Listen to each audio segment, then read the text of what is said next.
Good morning students, welcome to chemistry point. आप लोग कैसे हैं? आई होप अच्छे होंगे। एग्जामिनेशन की प्रिपरेशन कर रहे होंगे, कुछ लोग कॉम्पिटिटिव एग्ज़ाम, कुछ लोग यूनिवर्सिटी एग्ज़ाम। तो केमिस्ट्री पॉइंट के इस वीडियो में हम बात करेंगे relation between science and stress. Stress का साइंस से क्या कनेक्शन है जिसके बेसिस पे हम स्ट्रेस के मैकेनिज्म को इजीली समझ सकें। स्पेशली ये वीडियो जो है वो जो टॉपिक्स यहाँ कंसीडर किए हुए हैं वो सेकंड सेमेस्टर एमएससी के स्टूडेंट्स के यूनिवर्सिटी कोर्सेज में एक वीएसी वैल्यू एडेड कोर्स आता है, उसको थोड़ा ध्यान में रखते हुए बनाया हुआ है। इसमें हम सेकंड यूनिट कवर कर रहे हैं, cognitive and behavioural aspects of stress, और इसमें जनरल एडेप्टेशन है, कॉन्सिक्वेंसेज है, स्ट्रेस एंड मेमोरी है, एडेप्टिव मेल एडेप्टिव बिहेवियर है, और individual and cultural differences, sources of stress across the life span, इनकी बातें करेंगे। वीडियो की शुरुआत करते हैं और सबसे पहले चलते हैं cognitive and behavioural aspect of stress में जनरल एडेप्टेशन सिंड्रोम की ओर। ये एक साइंटिस्ट हुए हैं सीले, उन्होंने ये दिया, उन्होंने स्टडी की डिफरेंट टाइप के जो वैरायटी ऑफ एनिमल्स हैं उन पे high temperature, X-rays and insulin injection से कि उनकी बॉडी स्ट्रेसर से किस तरह रेस्पॉन्ड करती है। इसी तरह जो पीपल हॉस्पिटल्स में एडमिट थे तो उनका बॉडीली रिस्पॉन्स क्या रहता है, उनका भी पैटर्न इन्होंने ऑब्जर्व किया और इस कंप्लीट पैटर्न को इन्होंने नेम दिया general adaptation syndrome. According to him GS involve 3 stages. इनके अकॉर्डिंग जो जीएएस है वो उसकी स्टेजेस कितनी रहती है? 3। Alarm, resistance and exhaustion. Alarm में बॉडी को अलर्ट किया जाता है, जब भी स्ट्रेसर्स आते हैं बॉडी अलर्ट करती है अपने आप को, उसके बाद में रेस्पॉन्ड करती है उसका रजिस्ट करने के लिए, और उसके बाद में जब थक हार जाती है बॉडी तब वो है एग्जॉशन स्टेप। अलार्म स्टेप में जब भी इसको कुछ नॉक्सियस स्टिमुलस मिलते हैं या स्ट्रेसर्स मिलते हैं तो बॉडी के कुछ adrenal pituitary cortex system activate हो जाता है, एड्रिनलिन हार्मोन सीक्रेट होता है। आप जानते हो एड्रिनलिन हार्मोन को आप संकटकालीन हार्मोन इसीलिए कहते हैं। तो यहाँ पर ये ट्रिगर करता है क्या? स्ट्रेस को रेजिस्टेंट करने के जो हार्मोन्स है उनको सीक्रेट करने के लिए। Now the individual is ready for fight और फ्लाइट। इस टाइम पर इंडिविजुअल जिसको स्ट्रेसर्स मिल रहे हैं वो या तो भागो या लड़ो, उस कंडीशन में अपने आप को तैयार कर लेता है। सेकंड स्टेप आती है रेजिस्टेंस की, जिसमें स्ट्रेसर अगर लंबे टाइम तक रहते हैं तो ये रेजिस्टेंस स्टेप एक्टिवेट हो जाती है, और उसके बाद में इसका स्पेशली पैरासिम्पैथेटिक जो नर्वस सिस्टम है वो बॉडी के रिसोर्सेज को यूज में लेता है मैक्सिमम, एंड मैक्सिमम एफर्ट करता है उससे निपटने की जो स्ट्रेसर्स आया है। और थर्ड स्टेप है एग्जॉशन स्टेप, जहाँ सारे के सारे रिसोर्सेज कंप्लीट यूज में आ चुके हैं, उन कंज्यूम हो चुके हैं, और यहाँ पर बेअसर हो जाते हैं सारे के सारे, एंड अपनी जो बॉडी है high blood pressure, heart beat का बढ़ जाना, इस टाइप के जो यहाँ डैमेजिंग फैक्टर्स हैं वो अप्लाई हो जाते हैं और हम इस टाइम कुछ नहीं कर सकते। इसको ग्राफिकली इस तरह से शो किया हुआ है। स्टार्टिंग में स्ट्रेसर मिलता है जो अपने लिए थ्रेटनिंग भी हो सकता है और थोड़ा सा बेनिफिशियल भी हो सकता है। तो ये एक्सेलरेटिंग का मीनिंग जो आपका उत्साह बढ़ाए, स्ट्रेसर्स ऐसे भी आते हैं। इससे पहले वाली वीडियो में बता चुका हूँ कि स्ट्रेस ओनली नेगेटिव ही नहीं होता है, स्ट्रेस अपनी बॉडी के लिए पॉजिटिव भी होता है। ऐसे ही जैसे ही अपने को स्ट्रेसर मिलता है, बॉडी कुछ टाइम के लिए जब अलर्ट होती है तब अपने होम्योस्टेसिस के इस लेवल से नीचे चली जाती है और हल्का रिस्पॉन्ड करती है बॉडी, ताकि लो रेजिस्टेंस के साथ रिस्पॉन्ड करती है। और अगर ये स्ट्रेसर काफ़ी लंबे टाइम तक बना रहा तब उस टाइम पर रेजिस्टेंस स्टार्ट हो जाता है और उस बॉडी अपने आप को उस स्ट्रेस को झेलने की कैपेसिटी डेवलप करती है। ये मैक्सिमम लेवल होता है। उसके बाद में भी स्ट्रेस अगर बना रहा तब इस स्टेज में 2 कहानियाँ होती है। एक एग्जॉशन स्टेप जो होती है उसमें ongoing extreme stress eventually deplete the body's resources so we function at less than normal. अब इस टाइम पर अपनी बॉडी जो नॉर्मल कंडीशन है उससे थोड़ा कम काम करती है। यहाँ रेजिस्टेंस जितना हो चुका अपनी बॉडी ने झेल लिया, अब अगर और स्ट्रेस बना रहा अब बॉडी झेल नहीं पाएगी। तो या तो यहाँ कुछ टाइम के लिए ये अगर झेल सकती है तो इस कंडीशन में आके एग्जॉशन वाली स्टेप में आके और वापस अपनी होम्योस्टेसिस में चली जाती है। होम्योस्टेसिस एक बैलेंस कंडीशन होती है बॉडी की, और उसके बाद में या अगर नहीं झेल पाते हम स्ट्रेस तो इलनेस या फिर डेथ की ओर बढ़ते हैं, और ये लास्ट अंतिम अवस्था होती है जिसके बाद में कुछ चारा नहीं होता है। तो ये स्टडी सी लेने की। इसके बाद में हम कॉन्सिक्वेंसेस की ओर चलते हैं, और स्ट्रेस के मेनली यहाँ पर emotional, physiological, cognitive and behavioural type के इफ़ेक्ट देखने को मिलते हैं। 4 मेन इफ़ेक्ट इसके परिणाम देखने को मिलते हैं स्ट्रेस के।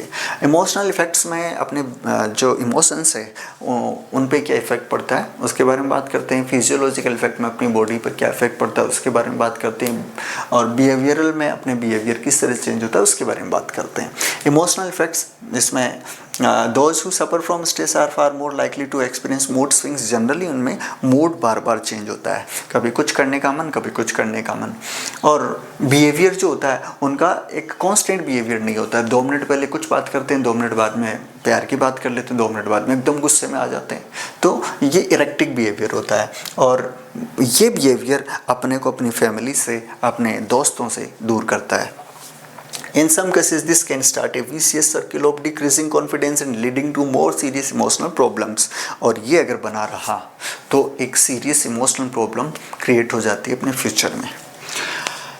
Some examples are feeling of anxiety, हमेशा चिंतित रहना, डिप्रेशन में रहना, एंड फिजिकल टेंशन में रहना, और increased psychological tension, mood swings, ये सब कुछ एग्जाम्पल है इमोशनल इफेक्ट के। और उसमें सबसे इम्पोर्टेंट एग्जाम्पल आपके लिए है एग्जामिनेशन एंजाइटी। एग्जामिनेशन के टाइम पे किसी स्टूडेंट को एक छोटा सा काम बता के देख लो, वो ऐसे लगेगा जैसे वो अभी आपको फाड़ के खाएगा।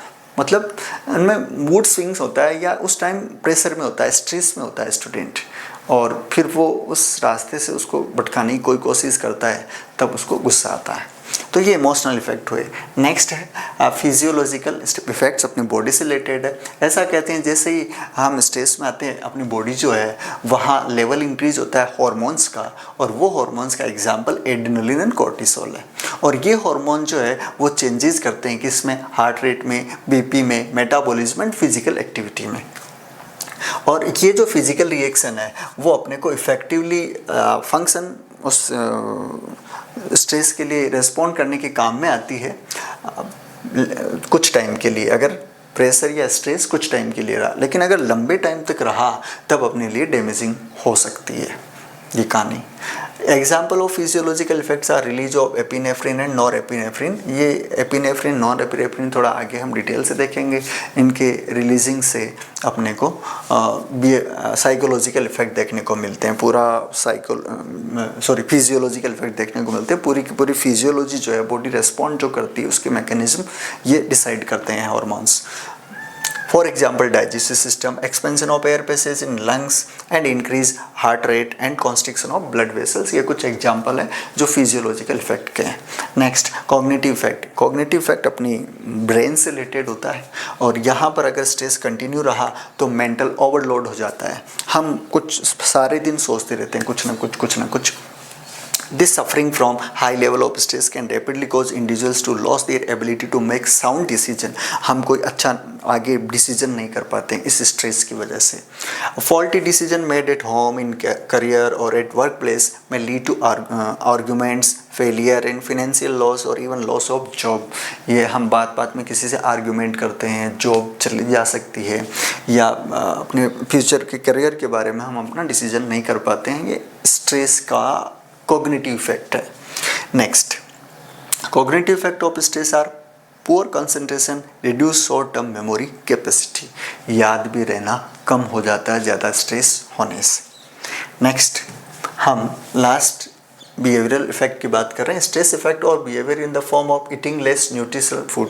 हम लेस न्यूट्रिशनल फूड है वो खाते रहते हैं, कभी चिप्स खाए, कभी कुरकुरे, कभी ये कभी वो। जो न्यूट्रिशनल फूड है, वो जो बैलेंस डाइट है वो तो बंद हो जाती है, और ये फालतू की चीज़ें खाने लग जाते हैं। ये स्ट्रेस का एक तरह से बिहेवियरल इफेक्ट है। Increasing intake of stimulant such as, कुछ स्टिमुलेंट हम लेते हैं उस स्ट्रेस को दूर करने के लिए। एक्सेसिव कंजप्शन ऑफ सिगरेट, जो आजकल के युवाओं में बहुत ज़्यादा देखने को मिल रहा है। ये एक चिंतनीय विषय है और ये स्ट्रेस से हुआ है। और स्ट्रेस जो है वो पेरेंट्स को चाहिए कि बच्चों को कम से कम स्ट्रेस दे, पड़ोसियों के बच्चों को देकर अपने बच्चों की तुलना न करें। अपने बच्चे हैं, उनके बच्चे अपने अलग बच्चे हैं। हर बच्चे का एक अलग करियर होता है, एक अलग लाइन होती है, एक अलग कैपेसिटी होती है।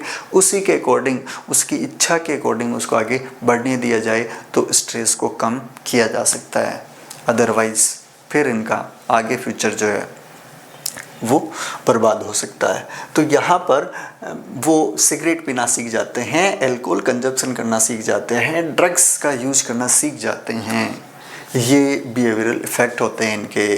ट्रैंक्विलाइजर्स ऐसे ड्रग होते हैं जो लेते ही अपने को शांति फील करवाते हैं, लेकिन एक बार लेने के बाद, 2 बार लेने के बाद इनकी आदत हो जाती है, इनके लिए बगैर हम रह नहीं सकते। ऐसी कहानी होती है ट्रैंक्विलाइजर्स की। प्रशांतक जिसे कहते हैं, कैन बी एडिक्टिव का मतलब लत लग जाती है इनकी। Have side effect such as loss of concentration, poor coordination and dizziness. आलस आ जाता है, बस वो ड्रग लिया और आराम से मस्ती में रहा, मतलब वो कुछ आगे सोच नहीं पाता है, कोई कोऑर्डिनेशन नहीं कर पाता है, कुछ आगे की लाइफ के बारे में नहीं सोच पाता है। Some of typical behavioural effects of stress seen are disrupted sleep patterns, नींद का कम आना, नींद का गड़बड़ा जाना, इंक्रीज एब्सेंटिज्म, हर जगह अनुपस्थित रहना, रिड्यूस्ड वर्क परफॉर्मेंस, आपकी वर्क परफॉर्मेंस है वो कम हो जाना, ये बिहेवियरल इफेक्ट ऑफ स्ट्रेस है। फिर हम आगे बात कर रहे हैं स्ट्रेस एंड डिजीज़। स्ट्रेस का सीधा रिलेशन डिजीज से होता है और ये ही क्या है, साइंस ऑफ स्ट्रेस है।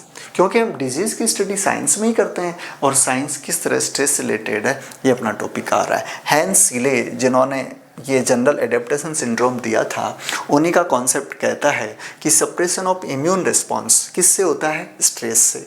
And a growing body evidence now supports this hypothesis through interactions among the nervous, endocrine and immune systems. इन्होंने कहा कि जैसे ही स्ट्रेस आता है अपनी बॉडी के नर्वस सिस्टम, एंडोक्राइन वाला सिस्टम एंड इम्यून सिस्टम तीनों एक साथ अफेक्ट होते हैं, तीनों इंटर रिलेटेड होते हैं। जिसे नेक्स्ट वाली स्लाइड में हम देखेंगे, एक ट्रायड होता है, एक त्रिक बन जाता है किसका, nervous, endocrine and immune system का रेस्पॉन्स ट्रायड बन जाता है। तो ये सीले ने स्टडी की। Responses to stress are observed in multiple psychophysiological systems. ये अपने साइकोलॉजी को, इन्हीं फिजियोलॉजिकल सिस्टम को भी अफेक्ट करते हैं। कौन, stresses with linkage between brain, endocrine and immune system. देखो ब्रेन जो है वो सीधा नर्वस सिस्टम से अटैच है। अगर अपना ब्रेन काम नहीं कर रहा है इट मीन्स नर्वस सिस्टम पे इफेक्ट हो चुका है और अपना जो सारा डिसीजन मेकिंग होता है वो ब्रेन से ही होता है। दुनिया में कोई कितना बड़ा हो चाहे कोई कितना छोटा हो, अगर अपना ब्रेन सही चल रहा है तब हम पूरी दुनिया के राजा हैं, अपने आप में मस्त रह सकते हो। लेकिन अगर ये गड़बड़ा जाएगा जिस दिन, उस दिन आप कितने ही पैसे वाले हो जाए कोई काम के नहीं है। तो स्ट्रेस को हम ऐसी स्ट्रेटजीज यूज में लें कि स्टार्टिंग से स्ट्रेस अपने को हावी हो ही नहीं अपने पर। इसके बाद में ये कह रहा है कि एंडोक्राइन, इम्यून एंड ब्रेन तीनों इंटरलेटेड होते हैं। अब इसको हम एक अच्छे से डायग्राम की ओर बढ़ते हैं और उससे समझते हैं। देखो यहाँ 3 टाइप के जो आपको कलर दिख रहे हैं, उसमें जो पिंक कलर के पॉइंट्स है वो ये कह रहे हैं कि ये इमीडिएट रिस्पॉन्स होता है स्ट्रेस का। फिर जो ये स्काई ब्लू कलर के पॉइंट्स है वो शो कर रहे हैं कि लंबे टाइम तक अगर स्ट्रेस बना रहा तो उसके इफेक्ट ये देखने को मिलते हैं। और ब्लैक जो पॉइंट्स वो आपको ये शो कर रहे हैं कि कभी कभार ये प्रॉब्लम्स भी आपको देखने को मिल सकती है। तो हम बात कर रहे हैं अभी ब्रेन से चलते हैं। चलो, brain becomes more alert. Stress मिलते ही सबसे पहले अलर्ट कौन होता है, brain. Digestive system slow down, अपना डाइजेशन जो होता है वो स्लो हो जाता है। Heart rate increase and blood pressure rises, blood pressure increase होता है, हार्ट रेट बढ़ जाती है, किससे, स्ट्रेस से। वीकनिंग ऑफ द स्टेट, हम पहले जो क्विक रेस्पॉन्स है उनकी बात कर रहे हैं। Weakening of the heart muscle and symptoms that mimic A heart attack, वो हार्ट अटैक की तरह सिम्टम्स क्रिएट हो जाते हैं स्ट्रेस से। तो इसलिए बहुत से लोगों को ऐसे पता भी नहीं होगा कि अब ऐसे जब भी कभी बात करते हैं बाहर कि हार्ट अटैक क्यों आया, ये आपको पता नहीं है, उसके अंदर कोई स्ट्रेस लंबे टाइम तक, प्रोलॉन्ग टाइम तक रहा होगा, उसकी वजह से भी हार्ट अटैक आ सकता है। फिर ब्रीदिंग क्विकनेस, क्विकन्स, अपने अपनी सांसें जल्दी जल्दी चलती है स्ट्रेस आने से। Immune system is depressed, immune system slow हो जाता है। डाइजेस्टिव सिस्टम स्लोज डाउन, जो पहले बताया। रिप्रोडक्टिव सिस्टम भी अफेक्ट होता है। एंड मसल टेंसेज, मांसपेशियां फड़कने लग जाती, झटके से आते हैं। भले ही आप मसल्स की बात करें, भले ही नर्व्स की बात करें, यानी एक तरह से अंदर ही अंदर थोड़े हल्के झटके आना, वो इस तरह से स्ट्रेस के ये क्विक रिजल्ट्स होते हैं। फिर हम बात करते हैं लंबे टाइम तक स्ट्रेस बना रहा, तब stress hormones can affect memory and cause neurons to atrophy and die. अपनी मेमोरी को अगर लंबे टाइम तक स्ट्रेस है तो हम में भूलने की जो कैपेसिटी है वो डेवलप हो जाती है। और persistently elevated blood pressure and heart rate can increase potential for blood clotting and risk of stroke of heart attack। और फिर तो अगर स्ट्रेस लंबे टाइम तक बना रहा तो हार्ट अटैक के चांस ज़्यादा हो जाते हैं। अब हम ये पॉइंट्स की बात कर रहे हैं जो प्रोलॉन्ग स्ट्रेस से क्रिएट होते हैं। Cortisol and other stress hormone can increase central and abdominal fat, मोटापा बढ़ जाता है। Cortisol increase glucose production in the liver and causing renal hypertension. Liver में ग्लूकोज का प्रोडक्शन स्ट्रेस से बढ़ जाता है। इंक्रीज ससेप्टिबिलिटी टू इन्फेक्शन, हम जल्दी इन्फेक्ट हो जाते हैं, ये भी एक स्ट्रेस का रिजल्ट है। ये जो वीडियो है ये ओनली स्टूडेंट्स के लिए नहीं, जो इवन एवरीडे लाइफ जो भी ज़िंदगी जीता है उन सब के लिए बेनिफिशियल है। उनको ये वीडियो ज़रूर देखना चाहिए। ये भी स्ट्रेस के रिजल्ट होते हैं, तो ये अगर हमें पता हो तो हम पहले से अलर्ट हो सकते हैं अपने आप के लिए और अपने आने वाली जनरेशन के लिए। नेक्स्ट, हम अब वो इफ़ेक्ट्स की बात कर रहे हैं जो कभी कभार आपको बहुत ज़्यादा स्ट्रेस की वजह से देखने को मिलते हैं, यानी immediate stress, prolong stress and chronic stress. Chronic means बहुत तेज़ टाइम ज़्यादा स्ट्रेस आपको रहे, तब उससे क्या इफ़ेक्ट हो सकते हैं। आपको अक्सर हेडेक रहेगा, एंजाइटी रहेगी, आप डिप्रेशन में रहेंगे, नींद आना बंद हो जाएगी, आप चैन की नींद नहीं ले पाओगे। Mouth ulcer and cold source, आपके मुंह में छाले होने लग जाएंगे, माउथ का अल्सर स्टार्ट हो जाएंगे। Skin problem such as eczema and psoriasis, skin problem generate होगी। Increase susceptibility to colds and respiratory infections, आपको सर्दियों में बार बार जुकाम, खांसी, ये आपके लक्षण देखने को इंक्रीज हो सकते हैं। स्लोअर हीलिंग, यानी आप जल्दी स्वस्थ नहीं रह पाओगे। अपसेट स्टोमक, आपका स्टोमक अक्सर अपसेट रहेगा। और मेंस्ट्रुएशन डिसऑर्डर भी वुमेंस में देखने को मिलता है। और मेंस में इम्पोर्टेंस यानी नपुंसकता जैसे कुछ जो गुण है, मतलब अवगुण है, वो डेवलप हो जाते हैं। And muscular twitches and nervous tics, झटके आने लग जाते हैं। ऐसे लगता है जैसे अंदर ही अंदर कुछ हल्का सा ऐसे मसल्स में फील होता है, नर्व्स में फील होता है। अब हम नेक्स्ट टॉपिक की ओर बढ़ते हैं, physiological and psychological changes associated with stress response. अपनी बॉडी में फिजियोलॉजिकल एंड साइकोलॉजिकल चेंजेस किस तरह आते हैं। इसमें तीन बातें एक साथ होगी, एक तो नर्वस सिस्टम की, एक एंडोक्राइन सिस्टम की और एक इम्यून सिस्टम की। The effect of stress on the body result from our nervous system's response to our environment। सबसे पहले अगर स्ट्रेस आता है तो हम अफेक्टेड होते हैं, किससे अफेक्टेड होंगे? हम अफेक्टेड होंगे अपनी नर्व से। नर्वस सिस्टम सबसे पहले अफेक्टेड होता है। Effect of stress on the body result from our nervous system responses to our environment। The human nervous system contains billions of individual cells। अपने नर्वस सिस्टम में, nervous अपने को नहीं दिखती है, नर्वस सिस्टम में बिलियंस ऑफ सेल्स होती है विच फंक्शन इलेक्ट्रोकेमिकली, और वो इलेक्ट्रोकेमिकली फंक्शन करती है। करंट अपने अंदर भी दिया है भगवान ने, जिस तरह बाहर हम वायर लगा के और इलेक्ट्रिसिटी फ्लो करवाते हैं, वैसी इलेक्ट्रिसिटी अपनी बॉडी में फ्लो होती है, जिससे अपने को मैसेज मिलते रहते हैं माइंड से अलग अलग ऑर्गन्स तक। ये हाथ में अगर उठा रहा हूँ तो ये ब्रेन के थ्रू यहाँ इसको करंट पहुँचा, मैसेज पहुँचा, और उसके बाद में मैं ये कर पाया हूँ। तो ये नर्वस सिस्टम बहुत सी बिलियंस ऑफ इंडिविजुअल सेल से बना हुआ है। विद इन ईच न्यूरॉन, इन सेल को हम न्यूरॉन कहते हैं, और इस न्यूरॉन में चार्ज्ड आयन एंड उनका पोटेंशियल प्रेजेंट होता है, आयंस प्रेजेंट होता है। आप जानते हो rate of flow of charge को आप इलेक्ट्रिसिटी कहते हो, तो यहाँ भी पॉजिटिवली नेगेटिवली चार्ज आयंस इन न्यूरॉन्स में प्रेजेंट होते हैं। This discharge of this potential, अब चार्ज का फ्लो होगा, एक जगह अगर चार्ज ज़्यादा होगा दूसरी जगह कम होगा तो ऑटोमेटिक फ्लो चार्ज का स्टार्ट हो जाता है, पॉजिटिव हो चाहे नेगेटिव आयंस हो। तो इलेक्ट्रिक करंट फ्लो होता है और ये करंट फ्लो न्यूरॉन्स में एक न्यूरॉन से दूसरे न्यूरॉन में चलता रहता है। The electrical charge leads to the release of chemicals, और ये इलेक्ट्रिकल चार्ज एक केमिकल रिलीज करता है, उस केमिकल को बोलते हैं neurotransmitters, which are manufactured within each neuron and stored in vesicles at the end of the neuron।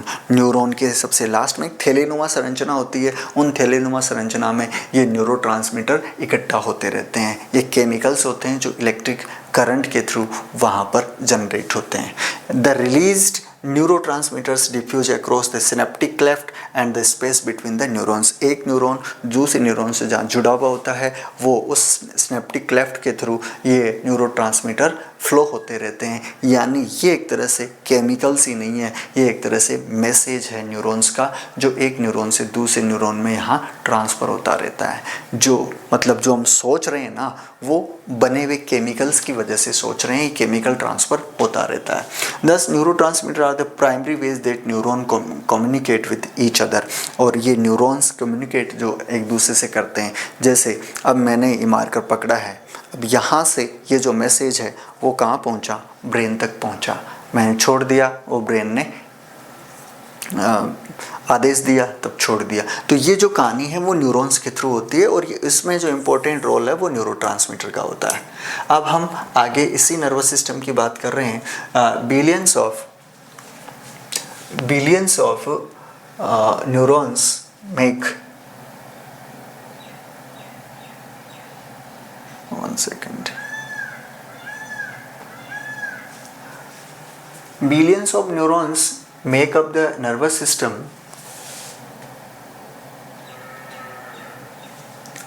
which is organized in hierarchy with major division and subdivision। इस neuron system को कई type में divide किया हुआ है।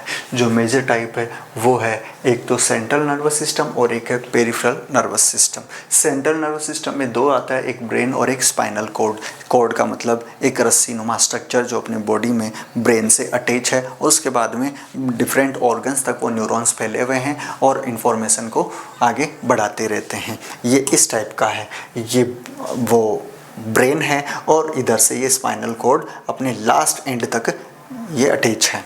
तो यहाँ ये टू टाइप है, ब्रेन एंड स्पाइनल कोड। तो ब्रेन एंड स्पाइनल कोड तो सेंट्रल नर्वस सिस्टम के हिस्से होते हैं और बाकी जो होते हैं वो पेरिफेरल नर्वस सिस्टम। पेरिफेरल का मतलब जो साइड में अदर ऑर्गन हैं उन तक मैसेज पहुंचाने का काम न्यूरॉन्स पेरिफेरल नर्वस सिस्टम के थ्रू करते हैं। सिस्टम बोलते हैं बहुत सारे ऑर्गन जब एक साथ अटैच होते हैं अपनी बॉडी में। PNS consists of all other neurons which extend from spinal cord to all other part of body। जैसा मैंने बताया पेरिफेरल नर्वस सिस्टम की बात करते हैं। PNS जो है वो ब्रेन एंड स्पाइनल कोड के अलावा जो पार्ट है नर्व्स का वो PNS होता है, और इसको फिर टू पार्ट्स में डिवाइड किया हुआ है, somatic nervous system and the autonomic nervous system. Somatic nervous system जो है वो स्किन एंड वॉल्यूंटरी मसल से रिलेटेड है, यानी जो स्वैच्छिक मसल्स है जो हम चाहते हैं वैसा मोड़ दें मांसपेशियों को, जैसे अभी ये हाथ है ऐसा हम कर रहे हैं, ये वॉलेंट्री मसल्स किसकी वजह से होती है, एक्टिव किस वजह से होती है, सोमेटिक नर्वस सिस्टम की वजह से होती है। द ANS ये क्या है, ये ऑटोनॉमिक नर्वस सिस्टम है। प्राइमरी सर्व्स इंटरनल ऑर्गन्स, जो अपने इंटरनल ऑर्गन से रेस्पॉन्ड करते हैं अपने आप से, वो ANS में आते हैं। ANS allow for a variety of responses through its two divisions। फिर ANS के दो पार्ट है, यानी हमने PNS का एक पार्ट सोमेटिक देखा, दूसरा ऑटोनॉमिक नर्वस सिस्टम देखा, फिर ANS फिर फर्दर टू टाइप्स में डिवाइड है, एक तो सिंपैथेटिक और एक पैरासिम्पैथेटिक। ये डिवीज़न यहाँ पर अलग तरीके से इस ANS में काम करते हैं। एक बार डायग्रामेटिकली देख लेते हैं। ये ब्रेन है, ये स्पाइनल कोड है, अपने सेंसरी न्यूरॉन्स होते हैं। जैसे हमने किसी गर्म वस्तु को छुआ तो न्यूरॉन से वो इन्फॉर्मेशन कहाँ मिली, ब्रेन में, ब्रेन से स्पाइनल कोड में, स्पाइनल कोड से मोटर न्यूरॉन्स में, और फिर सोमेटिक और ऑटोनॉमिक सिस्टम, और फिर सिंपैथेटिक और पैरासिम्पैथेटिक नर्व पाथवे के थ्रू वो मैसेज चलता है और हम अचानक उसको हटाते हैं। यानी जैसे ही हमने गर्म चीज़ को छुआ वो एक मैसेज जनरेट हुआ न्यूरोट्रांसमीटर के थ्रू और कहाँ तक पहुँचा, ब्रेन तक, और ब्रेन ने फिर वापस रेस्पॉन्ड किया। ये रेस्पॉन्स होते हैं वो केमिकल्स की फॉर्म में होते हैं, हॉर्मोन्स की फॉर्म में होते हैं, और फिर अपने डिफरेंट ऑर्गन तक मैसेज पहुँच जाता है कि सुनो शरीर के सभी अंगों, इस गर्म चीज़ को अगर छुओगे तो आपकी स्किन जल जाएगी, इसलिए जल्दी से जल्दी अपने आप को यहाँ से हटा लो। ये मैसेज केमिकल्स के थ्रू ब्रेन, स्पाइनल कॉर्ड को, और फिर इन न्यूरॉन्स को, मोटर न्यूरॉन्स, फिर सोमेटिक सिस्टम, ऑटोनॉमिक, और फिर ऑटोनॉमिक में सिंपैथेटिक और पैरासिम्पैथेटिक नर्वस सिस्टम को देता है। तो इस तरह ये मैकेनिज्म चलती है। हम इसमें भी बात कर सकते हैं कि सेंसरी ऑर्गन परसीव स्ट्रेस। अब हम स्ट्रेस पे आते हैं तो सेंसरी ऑर्गन से स्ट्रेस एक्सेप्ट किया जाता है, और उसके बाद में muscular system energise in case of need और फाइट एंड फ्लाइट। मसल्स जो होती है या मस्कुलर सिस्टम, मस्कुलर लेचर सिस्टम जो होता है वो फाइट एंड फ्लाइट की कंडीशन में आता है। Autonomic nervous system sparks involuntary and autonomic process such as increased heart rate and blood pressure। ये मैकेनिज्म जो हमने अभी डिस्कस की उसके बारे में। If stressor continue the hypothalamus एक पार्ट है ब्रेन का, रिलीजेस कोर्टिकोट्रोफिन रिलीजिंग फैक्टर की एक हार्मोन रिलीज करता है, आप ऐसा मान लो, कौन, ब्रेन, और फिर ये पिट्यूटरी ग्लैंड में जाता है जहाँ एडिनोकोर्टिकोट्रोपिक हार्मोन रिलीज होता है, फिर एडिनल कॉर्टेक्स में जाता है, फिर बीटा एंडोनेफ्रिन, ये फिर किडनी पर जो एडिनल कॉर्टेक्स होता है वो इस तरह से आप रेस्पॉन्ड करता करता कहाँ तक पहुँच जाता है, लास्ट में increased fat and protein mobilisation, liver release stored glucose में लीवर में ग्लूकोज का लेवल बढ़ जाता है, डिक्रीज्ड इन्फ्लेमेशन। ये सारी की सारी स्ट्रेस रिएक्टिविटी है। ऐसे ही अगर एक तो ये इधर जाता है पिट्यूटरी ग्लैंड की ओर, दूसरा है सिंपैथेटिक नर्वस सिस्टम, फिर एडिनल मेडुला, और फिर कैटेकोलेमिन रिलीजेस एपिनेफ्रिन एंड नॉरएपिनेफ्रिन जो अभी हमने डिस्कस किया था, वहाँ तक पहुँचता है। उससे क्या होता है, blood pressure, heart rate, breathing rate, muscle activity, immune cells, circulation, mental focus, blood flow to the muscles, decrease digestion, reproduction, immune system functioning, ये सब कुछ इस सेंट्रल नर्वस सिस्टम की ही देन है। यानी शुरुआत सेंट्रल नर्वस सिस्टम से होती है, उसके बाद में अदर सिस्टम एक्टिवेट होते हैं। ये अपनी बॉडी है और इसमें नर्वस सिस्टम, ये अपनी बॉडी के डिफरेंट पार्ट है, ठीक है। ये क्या है, ऑटोनॉमिक नर्वस सिस्टम है जो आपको पूछ के काम नहीं करेगा। और इनके टारगेट ऑर्गन्स क्या क्या होते हैं, solid line and ball type represent the parasympathetic system, whereas dash line and lighter type represent the sympathetic system. ये इसका सिंपैथेटिक है और ये पैरासिम्पैथेटिक है। तो यहाँ पर कॉन्स्ट्रिक्ट हो जाती है, आंखें सिकुड़ जाती है, पुपिल्स ये इस हिस्से को पुपिल्स कहते हैं, ये बड़े हो जाते हैं। ये जो सलाइवा है वो सीक्रेट होती है और यहाँ से सलाइविक ग्लैंड जो है वो अपने जो सिक्रीशन है वो कम कर देती है। तो ये bronchi, heart, stomach, adrenal gland, small intestine, large intestine, bladder और जेनिटल पार्ट अपने जो गोनाड्स है, सेक्स ऑर्गन्स है, उनको भी ये स्ट्रेस इस तरह अफेक्ट करता है। हम आगे चलते हैं। The parasympathetic division of ANS, autonomous nervous system, on the other hand promotes relaxation, digestion, normal growth function. ये सारा काम पैरासिम्पैथेटिक सिस्टम करता है। Parasympathetic system is active under normal non stressful condition. जब हम स्ट्रेस में नहीं होते हैं, नॉर्मल कंडीशन में होते हैं, तब ये PNS एक्टिवेट रहता है, पैरासिम्पैथेटिक सिस्टम एक्टिवेट रहता है। Parasympathetic and sympathetic nervous system serves the same target organ. ये दोनों ही टारगेट ऑर्गन को एक्टिवेट रखते हैं, रेस्पॉन्ड करते हैं, but they tend to function reciprocally. इनका आपस में काम क्या है, विपरीत है। With the activation of one increasing as the other decreases, एक ज़्यादा एक्टिवेशन को बढ़ाता है और दूसरा डीएक्टिवेट करता है, यानी बैलेंस सिचुएशन रखते हैं। कौन, parasympathetic and sympathetic nervous system. Example के तौर पे activation of sympathetic division reduce the secretion of saliva. Sympathetic division का, सिंपैथेटिक नर्वस सिस्टम का काम यहाँ सलाइवा को डिक्रीज करना है ताकि हम ढंग से बोल पाए। अगर अपनी जीभ लसी बनी रही, मुंह में सलाइवा लार निकलती रही, तो हम ढंग से कम्युनिकेट नहीं कर पाएंगे। तो इसको रिवर्ट कौन करता है, producing the senses of dry mouth, mouth का ड्राई होना बोलने के लिए जरूरी है। The activation of the parasympathetic division promote secretion of saliva.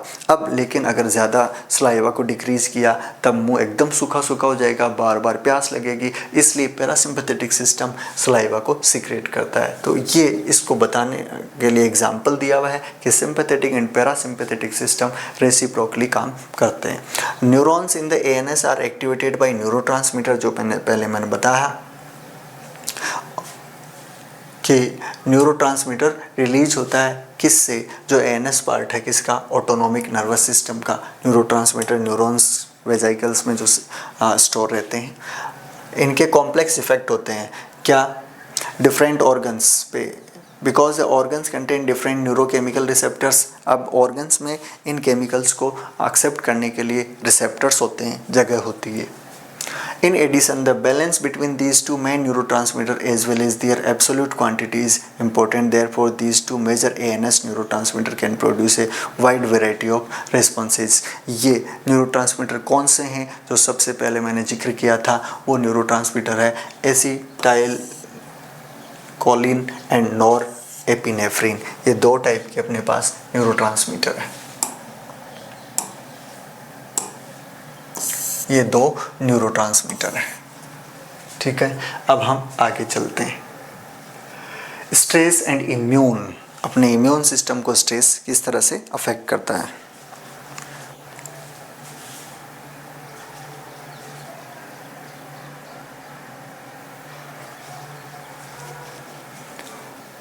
Suppression of immune response is adaptive. अपना जो बॉडी है वो स्ट्रेस से जो भी रेस्पॉन्ड करती है उसे तो बोलते हैं हम एडेप्टिव रेस्पॉन्स। ठीक है, एडेप्टिव बिहेवियर। और अगर उसके ऑपोजिट या अलग ही एबनॉर्मल यहाँ बिहेवियर शो करती है तब इसे बोलते हैं मेल एडेप्टिव रेस्पॉन्स। तो इम्यून सिस्टम का सप्रेस होना एक एडेप्टिव रेस्पॉन्स का एग्जाम्पल है। System stress can cause illness by impairing the working of immune system. Impairing का मतलब गड़बड़ा जाना, खराब होना। तो इस तरह सिस्टम में अगर इम्यून सिस्टम स्ट्रेस आ जाता है तो इम्यून सिस्टम वर्क करना थोड़ा कम कर देता है, बार बार बीमार होते हैं। तो the immune system guards the body against attackers both from with in and outside. अपनी बॉडी के अंदर कोई वायरस है या बाहर से कोई वायरस आ रहा है उसके लिए गार्ड का काम करता है कौन, इम्यून सिस्टम। साइकोन्यूमरोलॉजी एक ब्रांच है जिसमें साइकोलॉजी से एंड न्यूमरोलॉजी दोनों से related neuro immunology, neurons, immune system and जो साइकोलॉजिकल इफेक्ट्स हैं, इन तीनों की स्टडी की जाती है। Focus on links between mind, brain and immune system. पहले भी बता चुके हैं कि स्ट्रेस एक ट्रायड है। स्ट्रेस का जो रेस्पॉन्स है वो एक ट्रायड है, किस किस का, ब्रेन का यानी नर्वस सिस्टम का, आपके इम्यून सिस्टम का, और तीसरा आपके इसका माइंड का।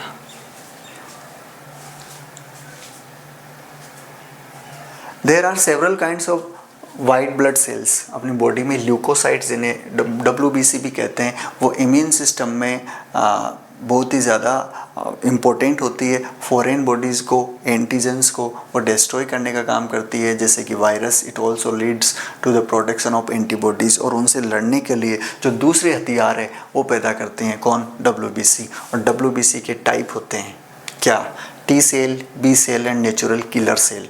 T सेल का क्या रोल है, ये जो बाहर से आक्रमणकारी आ रहे हैं उनको डिस्ट्रॉय करती है। B सेल का क्या काम है, एंटीबॉडीज़ तैयार करती है। यानी जैसे हम युद्ध के मैदान में जाते हैं तो पहले लड़ते हैं, तो लड़ने के लिए सैनिक भेजे जाते हैं, यानी यहाँ पर जो सैनिक भेजने का काम है वो B सेल करती है, और उनको सीधा लड़ने का काम T सेल करती है। एंड नेचुरल किलर जो है वो fight against both virus and tumours, इसके अगेंस्ट फाइट करने का काम करती है। Stress can affect natural killer cell cytotoxicity which is of major importance in the defence against various infection and cancer. ये कैंसर एंड डिफरेंट टाइप के infections है, उनमें नेचुरल किलर सेल है वो ज़्यादा इम्पोर्टेंट होती है। अब इसके बाद हम कुछ पॉइंट्स और देख लेते हैं इम्यून सिस्टम से related. Reduce level of natural killer. यहाँ पर आप इसका रिड्यूस लेवल की बात करेंगे,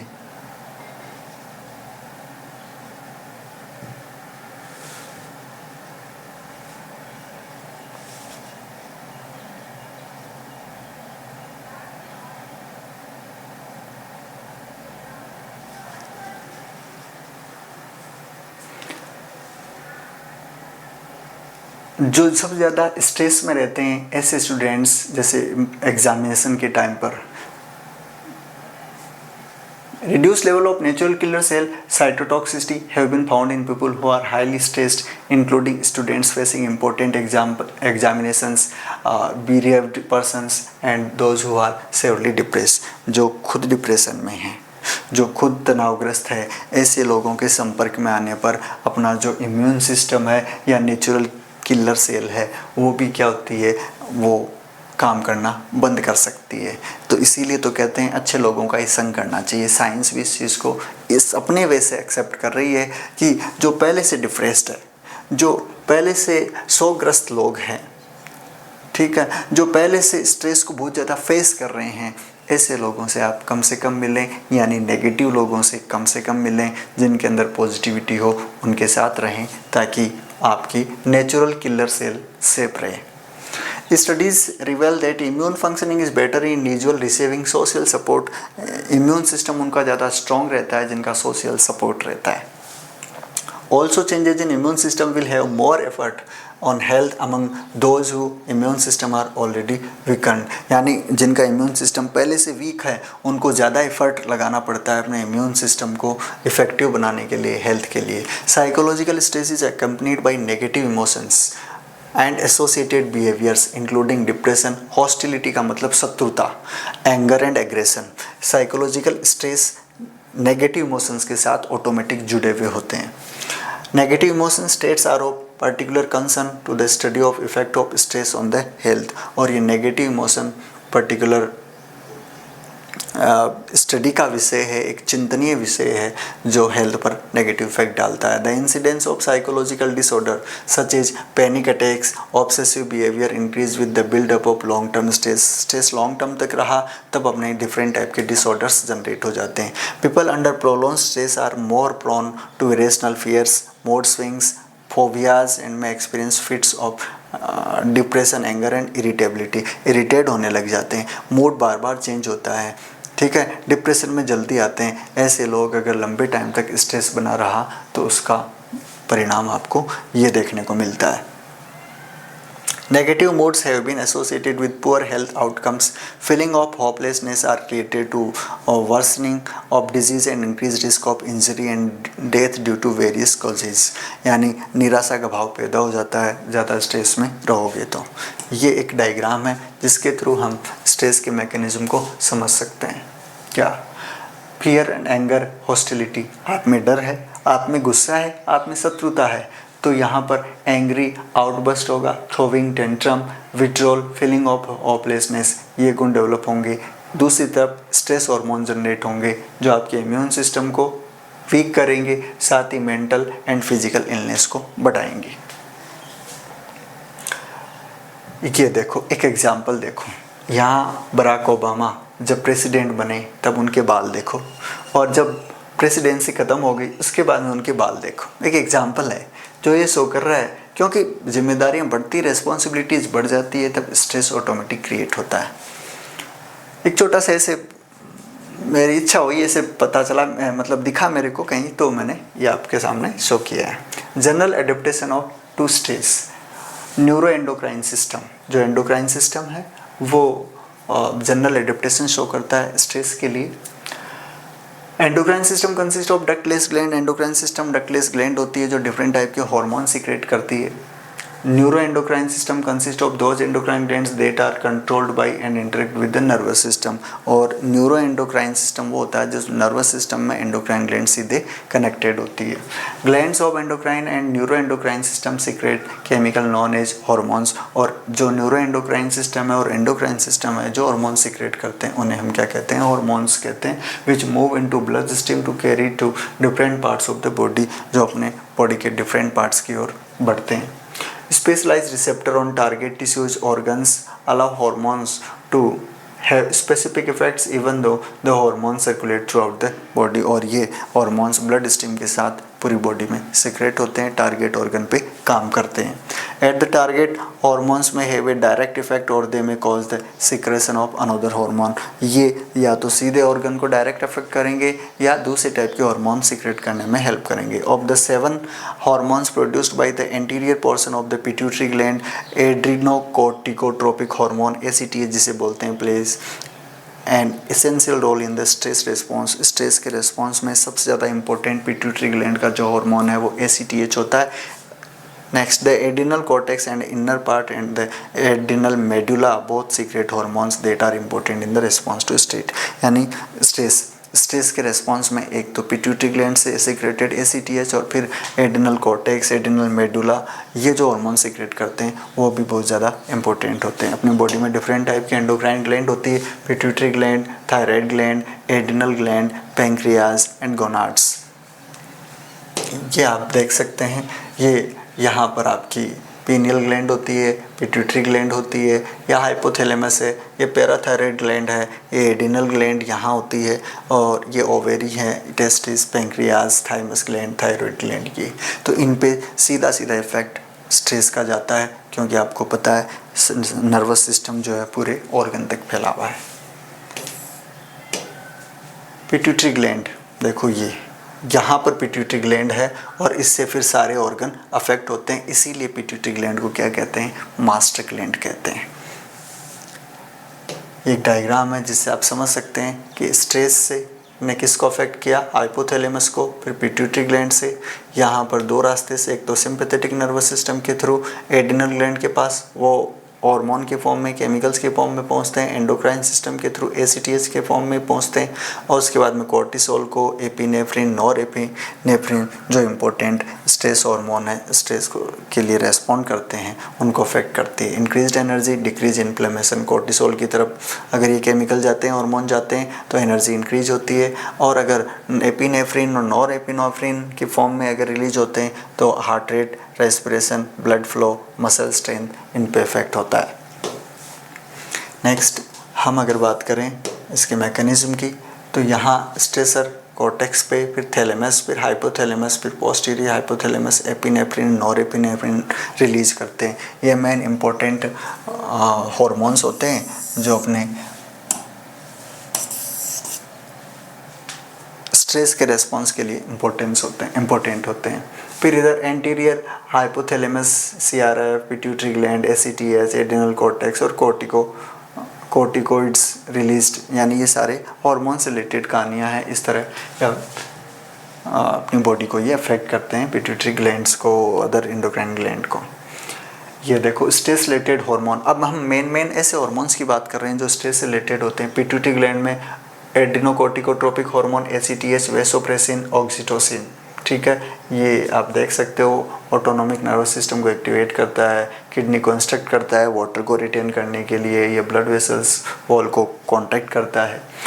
ग्लूकोकोर्टिकोसाइड्स यानी एड्रिनल ग्लैंड से ये मेंडेलोकोर्टिकोसाइड्स, एड्रिनल ग्लैंड मेडुला पार्ट से एपिनेफ्रिन, नॉरएपिनेफ्रिन, थायराइड ग्लैंड से थायरोक्सिन, ये रिलीज होते हैं जो सारे के सारे स्ट्रेस हार्मोन है। इससे हार्ट रेट इंक्रीज होती है, यानी एपिनेफ्रिन एंड नॉरएपिनेफ्रिन एक तरह से हार्मफुल इफेक्ट को शो करते हैं, और ग्लूकोकोर्टिकोसाइड ये जो कोर्टिसोल है वो एक तरह से पॉजिटिवली इफेक्ट करता है।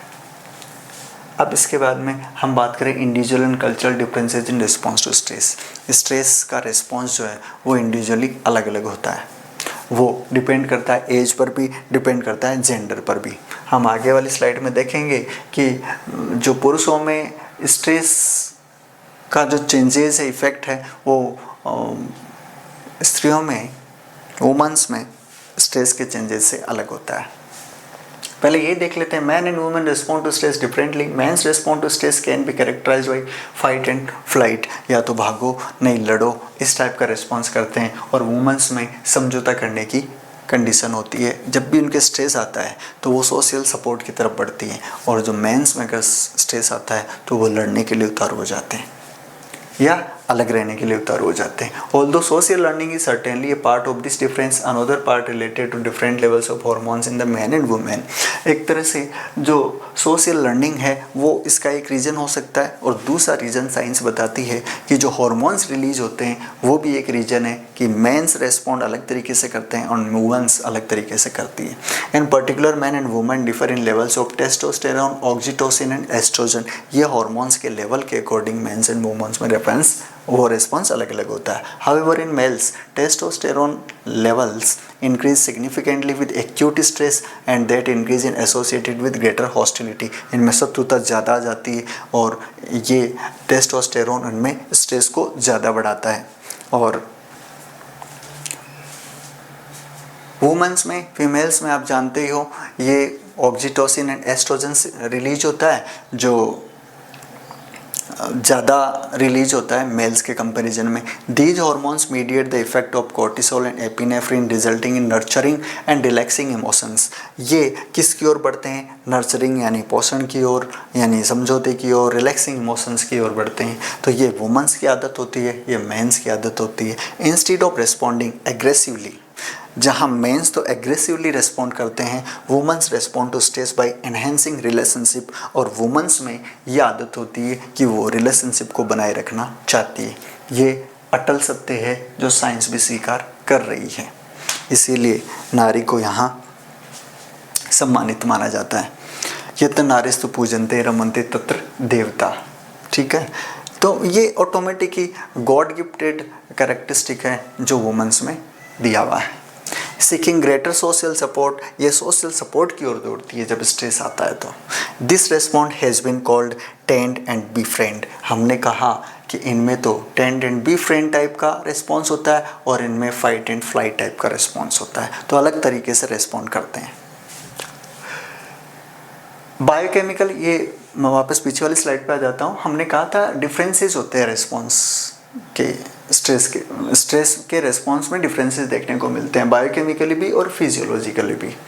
तो यहाँ acute and chronic stress response in general term it is worthwhile to emphasise some of this difference in contrast to the stereotype responses to stress. यानी जो रूढ़िगत विचार है उनके विपरीत person specific and stress specific response to stress triggers were also proposed. यहाँ person to person भी stress कैसा है वो भी वेरी करता है। Individual response stereotype refers to consistent psychological response to most situations that a person encounters, although strength or duration of response may differ। वो situation पे डिपेंड करता है कितने टाइम तक स्ट्रेस रहा, ठीक है, और स्ट्रेस की स्ट्रेंथ कितनी है, एक्यूट है, क्रॉनिक टाइप का है, नॉर्मल स्ट्रेस है, तो उससे भी रेस्पॉन्स डिपेंड करता है। ये सब कुछ पॉइंट्स है जो इम्यून सिस्टम को भी स्ट्रेस अफेक्ट करता है, आपने देखा, और मैन वुमेन में डिफरेंट होता है, ये देखा। अब stress and memory, although stress can be caused by biological agents, जैसे वायरस के थ्रू स्ट्रेस आ सकता है, द एनवायरनमेंट के थ्रू आ सकता है, नेचुरल सोर्सेज के थ्रू आ सकता है, psychologically sociologically stresses are pursued by the mind. Psychologically sociologically कैसे भी आ सकता है, लेकिन वो माइंड को सीधे सीधे अफेक्ट करता है, ब्रेन को सीधे सीधे अफेक्ट करता है, और ब्रेन जो है वो स्ट्रेसर्स को कैसे एडजस्ट किया जाए इसके लिए पूरी बॉडी को इंस्ट्रक्ट करता है। Researchers have found that in stressful situation when an individual perceives a lack of control, जैसे स्ट्रेस आता है तो अपना कंट्रोल बुद्धि से बाहर की बात हो जाती है। और यहाँ एक एंजाइम है protein kinase C is produced by the brain, और इस टाइम पर ब्रेन एक एंजाइम स्रावित करता है जिसका नाम प्रोटीन काइनेज सी होता है। PKC interfere with the functioning of frontal cortex of brain which regulates thoughts behaviour and emotions. अपने थॉट्स हैं, अपने बिहेवियर्स है, अपने इमोशंस है, वो किससे अफेक्टेड होंगे? PKC से अफेक्टेड होंगे। The result is that PKC empire short term memory and other function of pre frontal cortex. ये अभी हम आगे देखेंगे, ब्रेन के पार्ट होते हैं, और इस ब्रेन का प्री फ्रंटल कॉर्टेक्स में जो शॉर्ट टर्म मेमोरी वाला पार्ट है और उसके अदर फंक्शंस है उसको अफेक्ट करता है, उसको बिगाड़ देता है ये, यानी ये हार्मफुल है प्रोटीन काइनेज सी। ये आप ब्रेन की स्ट्रक्चर देख सकते हो, ये बाहर की खोपड़ी है, ब्रेन इतना जो अपना काम का मास्टरमाइंड, मतलब जो मास्टर है अपनी बॉडी का, वो बहुत ही गॉड ने सुरक्षित कर रखा है। खोपड़ी के नीचे होता है मेनिंजेस, फिर सेरेब्रम, फिर ये कुछ पार्ट है, ये ब्रेन के स्टेम है, mid brain, pons, medulla oblongata, corpus callosum, sulcus, convolution, cerebellum, spinal cord, ये सब कुछ। अब इसमें cerebral cortex and cerebral subcortex दो पार्ट होते हैं ब्रेन के, frontal lobe, parietal lobe, occipital lobe, temporal lobe, ये इनके अलग अलग फंक्शंस हैं। अब चूंकि अपना टॉपिक स्ट्रेस का है तो मैं ज़्यादा इस पे ज़्यादा ध्यान टाइम इसमें नहीं लगाऊंगा। Cerebellum, medulla oblongata, pons, diencephalon, thalamus, hypothalamus, सबके अपने अपने वर्क है। नेक्स्ट, मेल एडेप्टिव रिस्पॉन्सेज क्या होते हैं? Post traumatic stress disorder, cardiovascular disease, metabolic syndrome, depression and anxiety disorder, ये मेल एडेप्टिव रिस्पॉन्सेज है स्ट्रेस के। Normal psychophysiological reactions to acute and tonic stress are modified after trauma. अगर हम trauma बोलते हैं गंभीर चोट को, मानसिक आघात हमें पहुंचता है तो अपनी साइकोफिजियोलॉजिकल रिएक्शंस जो है वो अफेक्ट हो जाती है। कार्डियोवास्कुलर डिजीज़ यानी यहाँ पर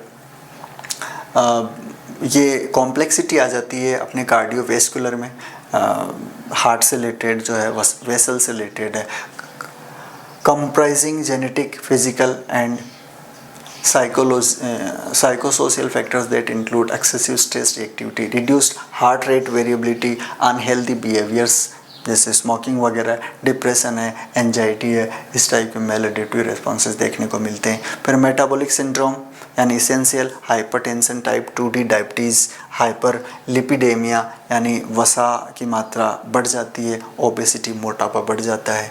repeated stress increase the tendency to develop insulin resistance, central obesity यानी इंसुलिन रेजिस्टेंस की टेंडेंसी बढ़ जाती है। इसेंशियल हाइपरटेंशन एंड डिसलिपिडेमिया, ये भी आपको कुछ इफ़ेक्ट देखने को मिलते हैं। इसके बाद में डिप्रेशन है एंड एंजाइटी डिसऑर्डर है, ये भी मेल एडेप्टिव बिहेवियर के कुछ एग्जाम्पल है। नेक्स्ट है sources of stress and across the life span. अपनी पूरी ज़िंदगी में स्ट्रेस के क्या सोर्स हो सकते हैं? सोर्स का एक क्लासिफिकेशन है cataclysmic changes in individual life and ongoing hassles of daily life. अपनी डेली लाइफ की छोटी छोटी प्रॉब्लम्स है और इंडिविजुअल लाइफ की में कोई ऐसी हिस्ट्री बनी जिससे उसको स्ट्रेस हमेशा के लिए जनरेट हो गया, या कोई विनाशकारी जैसे भूकंप वगैरह आ जाए तब भी स्ट्रेस आ सकता है। दूसरा क्लासिफिकेशन है time management, personal expectations, family expectations, employment decision, academic demands, home environment, relationship, physical health issues, environmental stressors, information overload. आप बहुत ज़्यादा इन्फॉर्मेशन लेते हो तब भी स्ट्रेस आ सकता है। बार बार फ़ोन देखोगे, फेसबुक देखोगे, व्हाट्सएप चलाओगे, उसमें कई इन्फॉर्मेशन आती रहेगी, आप में चिड़चिड़ापन बढ़ जाएगा। चॉइसेस और डेली हेसल्स, आपकी जो चॉइसेस है, अलग अलग चॉइस, जितनी ज़्यादा चॉइसेस रखोगे उतना ज़्यादा स्ट्रेस क्रिएट होता जाएगा। तो ये कुछ पॉइंट्स है जो सोर्सेज ऑफ स्ट्रेस को बताते हैं। ये कैटेक्लाइस्मिक इवेंट्स हैं, यानी एक तरह से भूकंप आया, ये लड़की चारों ओर देख रही है तो यहाँ पर ये एक स्ट्रेस जनरेट हुआ। ये रोज़मर्रा की ज़िंदगी में आप देख रहे हो, ये crowding, noise, pollution increase the stress of urban life. जो शहरों में रहते हैं, बार बार हॉर्न की आवाज़ सुनती है, गाड़ी व्हीकल्स की आवाज़ सुनती रहती है, वो अपने को चिड़चिड़ा बना देती है। हाई जॉब डिमांड, अपनी बहुत ज़्यादा हाई डिमांड होती है जॉब में, हम ज़्यादा ऊंचे पद पे जाना चाहते हैं, वो भी अपने को स्ट्रेस में लाती है। फैमिली में भी कई टाइप के स्ट्रेस है। अब इस लेडीज़ को देखो, ब्रेव लेडी को, ये एक तरफ बच्चे को खिला रही है, दूसरी तरफ इसको वर्क भी करवा रही है, पापा को वर्क आ नहीं रहा है तो बता रही है, और इसकी चाय भी आधी पड़ी हुई है, तो कितने काम इसको करने पड़ रहे हैं, तो ये एक स्ट्रेस का सोर्स माना जा सकता है। अपनी जो लाइफ स्टाइल है इसमें हेल्थ डैमेजिंग बिहेवियर स्ट्रेस से होते हैं। स्मोकिंग, एल्कोहल एब्यूज़ जनरेट होता है, प्लीजेंट एक्सपीरियंस टेम्परेरली हो जाते हैं, और balance diet, regular exercise, family support, ये एक इम्पोर्टेंट प्ले रोल करेंगे स्ट्रेस को रोकने में। अब कुछ मिथ्स हैं वो स्ट्रेस के बारे में। In an ideal world there would be no stress. ऐसा नहीं है कि कोई आइडियल वर्ल्ड में स्ट्रेस नहीं होगा। हर व्यक्ति के जीवन में स्ट्रेस तो आएगा ही। What is stressful for me is stressful for you. जो स्ट्रेस आपके लिए है जरूरी नहीं वो दूसरे के लिए स्ट्रेस हो। Only unpleasant situations are stressful. केवल जो अनप्लीजेंट सिचुएशंस है वही स्ट्रेसफुल हो, ये कोई ज़रूरी नहीं है। प्लीजेंट सिचुएशंस भी स्ट्रेसफुल हो सकती है। ठीक है, आपने किसी अच्छे इंसान को देखा, बहुत अच्छा उसकी शान और शौकत को देखा और आप में एक ईर्ष्या की भावना क्रिएट हो गई, वो स्ट्रेस आ गया। नो सिम्टम्स नो स्ट्रेस, यानी ऐसा भी नहीं है कि आप में कोई सिम्टम्स नहीं है तो स्ट्रेस नहीं है, ऐसा भी बिल्कुल नहीं है। Stress is inevitable so you can't do anything about it. जब आपने कही दिया कि स्ट्रेस हर इंसान की लाइफ में आता है तो हम कुछ नहीं कर सकते, ऐसा नहीं है। आप अपने आप को उनके अकॉर्डिंग ढाल सकते हो और स्ट्रेस को स्ट्रेटेजिक के थ्रू दूर कर सकते हो। और कंक्लूजन ये है कि your body is wonderfully design to respond to acute stress for one outcome. आपकी बॉडी गॉड ने इस तरह डिज़ाइन की है कि आप वंडरफुली उस स्ट्रेस को मैनेज कर लोगे। योर सर्वाइवल, आप अपनी सर्वाइवल के लिए द फाइट और फ्लाइट और stress response is critical to your ability. आप फाइट और फ्लाइट की कंडीशन में हो, स्ट्रेस का रिस्पॉन्स किस तरह से दे रहे हो ये आपकी एबिलिटी पे डिपेंड करता है। Through the actions of the autonomic nervous system your body is program for a response that will protect you from harm. और आपकी बॉडी अपने ऑटोनोमस नर्वस सिस्टम के थ्रू आपको नुकसान होने से बचाती है। तो इन सब का इलाज है आप स्पिरिचुअल लाइफ में रहें। ये फिजिकल हेल्थ है, सोशल हेल्थ है, इमोशनल हेल्थ है, मेंटल हेल्थ है, स्पिरिचुअल हेल्थ सबकी माई बाप है। तो जब आप स्पिरिचुअलिटी में रहोगे तब आपको स्ट्रेस छू तक नहीं पाएगा। आप कोई भी स्ट्रेस आ जाए उसको मैनेज कर लोगे। ठीक है, तो ये जो दुनिया है, ये इतनी बड़ी दुनिया, इसमें बहुत से ऐसे लोग हैं जो स्ट्रेस से ग्रस्त हैं। तो इस स्ट्रेस को मैनेज करना जो सीख गया वो इस दुनिया पे राज करना सीख गया। अदरवाइज़ तो आप छोटी छोटी बातों के लिए स्ट्रेस में लड़ते फिरोगे, स्ट्रेस से लड़ते फिरोगे। यहाँ एक छोटा सा एग्जांपल ले लो ना, करियर का कोई एक पॉइंट, आपको सपोज नौकरी लगना है तो ये आपके लिए स्ट्रेस हो गया। आप तैयारी करते जा रहे हो, नौकरी लगी नहीं, तो ये स्ट्रेस पालने की कहाँ ज़रूरत है। आप सोचो आप कहाँ हो। ये जो दुनिया है वो ऐसी कई दुनियाएं बनी और कई बिगड़ गई। इस इतनी बड़ी दुनिया में एक छोटा सा इंसान एक गवर्नमेंट जॉब के लिए स्ट्रेस में आ गया, एक किसी काम के लिए स्ट्रेस में आ गया। अब आप सोचो आपका ये स्ट्रेस कितनी छोटी चीज़ है इस पूरी दुनिया में। इस पूरी दुनिया में रहने वाला एक छोटा सा आदमी और उसकी एक छोटी सी इच्छा उसको इतने बड़े स्ट्रेस में ला देती। न जाने ऐसी कितनी दुनियाएं बनी और कितनी दुनियाएं चली गई। तो इस पूरे ब्रह्मांड में ऐसी कई पृथ्वियां बनी और ऐसे कई पृथ्वियां आती गई, लेकिन अपने आप को यहाँ स्पिरिचुअलिटी में रखना है ताकि आप इन हेल्थ के डायमेंशंस को एडजस्ट रखो। आशा करता हूँ आपको ये वीडियो अच्छा लगा होगा। मिलते हैं स्ट्रेस के नेक्स्ट वीडियो में जल्दी ही। तब तक सबको bye bye, tata, take care.